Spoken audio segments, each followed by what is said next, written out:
He's also a filmmaker. He's also an author of a book. And, of course, he's been a political office holder, and he's a commentator.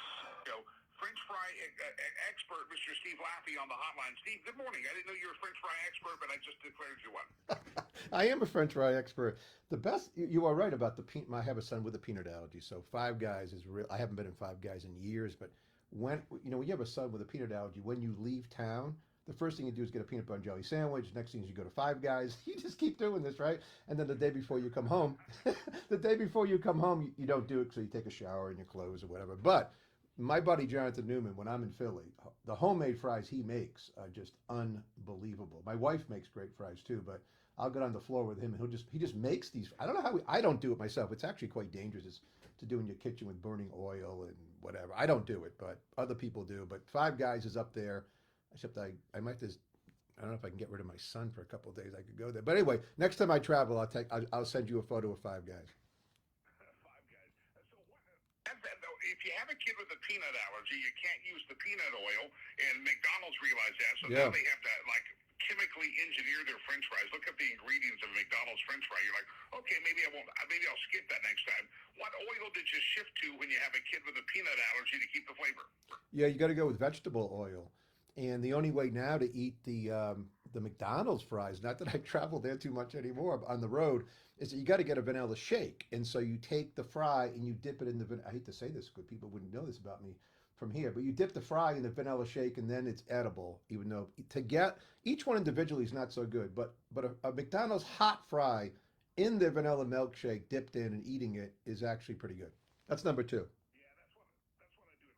You get the fries and you get the chocolate frosty and you dip that fry in there, and it becomes magical. The chocolate frosty at the Wendy's, and those fries are magical as well.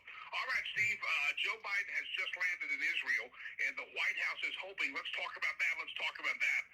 Because while he was landing in Israel, some numbers were coming out on inflation, and let's just say it's worse than they thought it would be. Talk to me about these new inflation numbers. I know you've seen them already. Yeah, they just came out, and they're the worst numbers in our lifetime, your lifetime, and my lifetime. And I'm older than you. Over 9% year over year on all items. And of course, what people do, and this is a story I'll tell you from the trading desk of Payne Weber. All the traders sitting around, because what they do is they say, well, X food and energy, as if nobody eats and uses a car. X food and energy, year over year, we're only at 5.9. So they say these really stupid things. But I'll tell you, one day on a trading desk, everybody, because they were losing money, and everybody was like, inflation, this is a small amount, but it's only because, corn is really going. If corn wasn't, then one guy says, what about butter? Butter is, if it wasn't for butter, and, Five Guys say this, and a guy named Joel Sheriff, by the way, a Jewish guy talking about Israel, very smart guy, used to have me over his house to show me how to do charts. He's like, yeah, that's really smart, guys. What if we take everything out and be unchanged? So everybody looks at themselves, and the head of the trading desk is like, cover your shorts. We got to do this, blah blah blah. And we lost. I wasn't a head trader. I didn't have my own book then, so I didn't actually lose any money on this. But everybody was losing money. But it gets back to this major point. Why do they keep, even on the show, X food and energy was only up 5.9? Because what's about to happen probably is we head into a period of time where all items are less than 9.1 because energy costs have come down. And yet X food and energy, it's actually higher because housing, rent, used cars, all these things are going to continue. By the way, unionized jobs, paying airline people 18% raises, blah, blah, blah. You see the stuff happening in the paper where it's being put in just as the money supply is about to head downwards. And here's the thing that's not happened really in our lifetime like this. We are tightening, massive tightening on a percentage basis into a recession, Jimmy. So not only is the Fed raising rates at 0.75%, maybe they're going to go to 1 a month for a while, which by the way they should have went to up 5%, 6 months ago, like I suggested on your show. We wouldn't have these problems. We would have had a recession, but we wouldn't have the inflation anymore if they just cut the money supply, stop buying bonds, and they are, by the way, not buying bonds, so they're getting out of that business for the period today. So this is like, if you do calculus, the rate of change of tightening is very high. And as I said to you a month ago, and people are beginning to realize, the United States of America is in a recession. It's absolutely in a recession, and it's not going away. And it's all could have been handled if they listened to me 2 years ago or any normal person walking down the street. And the surprise of the day is still this one thing, Jimmy. Neither the Democratic Party or the president of the country makes any changes to what he says. He'll probably talk in Israel today about Ukraine or some stupid thing, right? Or about tariffs, by the way. He's got Janet Yellen talking about tariffs, maybe doing away with the the Chinese tariffs, and that would help inflation. It will do nothing about inflation. Zero. Tariffs have nothing to do with inflation. And then you have the Republican Party, my party, not asking for the resignation, not demanding the resignation of at least Jerome Powell. I would ask for the resignation of all members of the Federal Reserve Board for screwing this up. They did it. They need to resign. I don't know where people are. Listen, Boris Johnson's resigning over, I don't even know why, right? Why are the heads of the Feds not resigning? And the reason is because the head of the Fed will look at Ted Cruz and say, you voted for all that spending, Ted, didn't you? And Ted will say, and then there'll be a food fight among people, and no one wants to say that among the elite crowd. No one wants to have that, and that's why they won't do it. But this is not going away. Inflation will be lower 5 months from now, but this isn't going away, Jimmy, and it's destroyed the middle class. For example, by the way, this is a worldwide thing. Real wages are down. Real consumption is down. Denmark inflation just accelerated to 8.2 from 7.4. Norway went to 6.3 from 5.7. France went from 5.8 to 5.2. This is just happening worldwide. And the strong dollar will cause the next real disaster somewhere else. And it's about to happen. It hasn't happened. And these are just real problems that we haven't seen. All caused by us, all caused by allowing someone who's the head of the Fed to not mention money as a cause of inflation, to say things like we got to get away from talking about money as a cause of inflation. Meanwhile, they raise the money supply 25% and don't know why they have inflation and blame Ukraine. Voice of Steve Laffey. His website, by the way, is stevelaffey.com. Steve, I was reading last week, and there's a discussion, are we heading into a recession? Will there be a recession? And then I realized that the definition of a recession, I guess, is defined by politicians and the media. Yes. And they changed the definition. If we were living under the same parameters and the rules of a recession that we had back, let's say, in the Jimmy Carter days, we would already be declared in a recession, but the politicians get to say, well, we're not there yet. They've made it harder to actually make a declaration that this is a recession, but by previous standards of previous administrations, we're already in a recession. Well, the definition by the federal government of a recession is 2 consecutive quarters of negative GDP growth. And that's what they was a month ago. You heard these people, Republicans, Democrats, Fed people saying that, oh, well, we're down 1.2% for this quarter, but we're going to have we're not in a recession. We're going to have growth in the second quarter. And you're sitting there staring at people. Do they not have friends? I have talked to friends who do pipes out east of here. I have talked to friends all over the country, and they say things have stopped. I got a buddy in Memphis who's like, Laffey, everything, this is like 3 weeks ago, everything came to a complete stop in his outpatient surgery, elective surgery stuff that's not included in your health insurance. It's like it stopped. And I told you that we are going to have a sudden stop. We are having a sudden stop. People are sitting around, normal people, the people the Fed don't know, right? They don't know these people. Normal people like, honey, we were going to go to Europe in the fall. The hell with that. We're not doing that. That's what people are saying around dinner tables.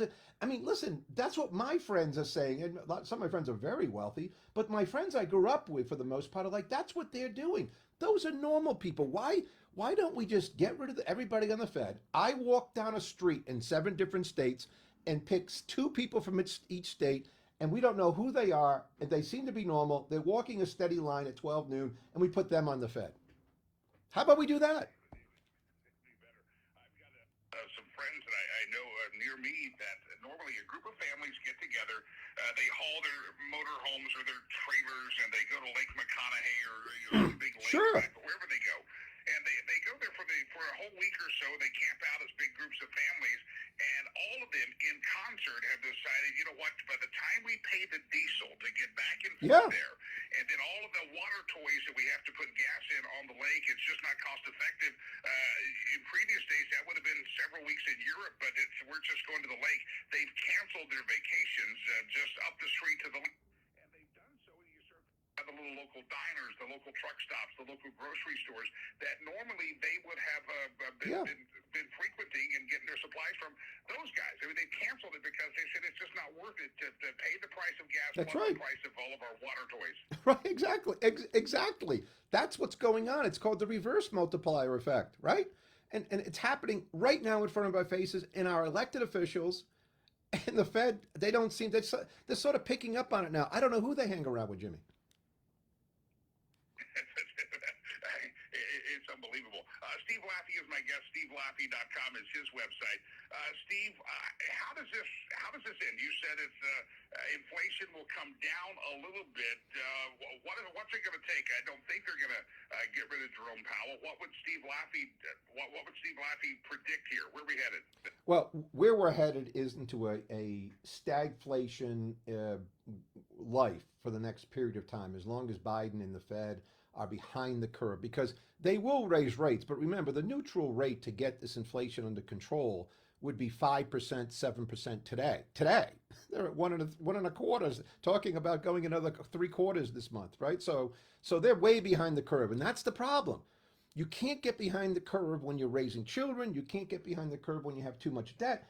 And so one thing the Fed knows is that they can't raise rates to where I'm talking about, because they borrowed so short term, 30% of our U.S. Treasury is short term, there would be a reverse of what's happening. People would wake up and say, the U.S. government can't pay its debt. It's too much debt, right? The interest cost on the debt would go up to $1 trillion, right? Eventually, instead of 250 to 300 billion. That 700 billion can't be paid unless we have inflation, right? So unless we pay it off in worthless dollars. So this is what we're doing. It would be far better for someone like me to be president and say, like I was the mayor of Cranston, this is totally going to stink. You won't like this.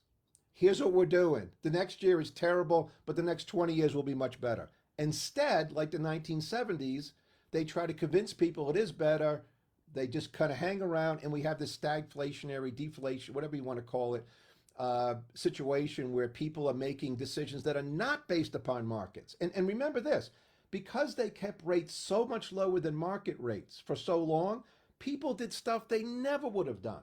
They bought way too much stuff. They bought a bigger RV. They have a bigger home. And they didn't have to do this. They did it because rates were so low. Who's going to do a cash out refi today for a house that, even if it's worth 700 versus the 500 you paid for, and double your mortgage? Nobody. So these businesses are all going away for a period of time. And it would have been better it'd be better right now to say the market sets short-term interest rates, let it go. And but then you'd have to balance the budget. All these things should be happening now, even because America's going to wake up, and right from about to die, it's going to stand up and say, here's what we got to do, like we've done before. But why do we have to do this, Jimmy?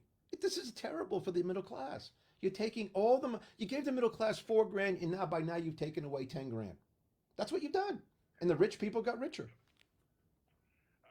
I believe it or not, I just looked at the clock, and music starts in 30 seconds. So between French fries and inflation, we have eaten up all of our time. Steve Laffey, God bless you, my friend. Always a pleasure to catch up with you. SteveLaffey.com. God bless, Jimmy. If you want to check out, great man. He's a great guy. I don't know what to say. Here it is. Everybody knew this. And here's the thing I get from some of my friends. I want to be very clear about this. People think that these people don't know, like the Fed didn't know there might be inflation, and when they said it was transitory. That, if you believe that, I got some swampland to sell you. That's a complete lie. They all know. You have to have in your mind frame that they all know things that I know. I just am the only one who actually says it, that you know. But they all know it. They all know that it's destroying the middle class. They just know. And they know that they can't stop, because they can't raise rates back to market rates because the debt is too high. Where's that guy who ran for governor or mayor in New York City? The black dude, he wore a glove. He was like, the rent is too damn high. That guy could be president of the United States. He would know better. He would be better on the Federal Reserve Board. Can you imagine a bunch of normal people sitting around at the Federal Reserve Board? Wouldn't they say, like people, just normal people, saying, yeah, what are you talking about? We're not buying those bonds. We're not doing. Just get inflation to zero. We can't do anything else. That's what normal people would say. And the Fed doesn't do that and has destroyed the middle class every time they get a chance, and they will do it again.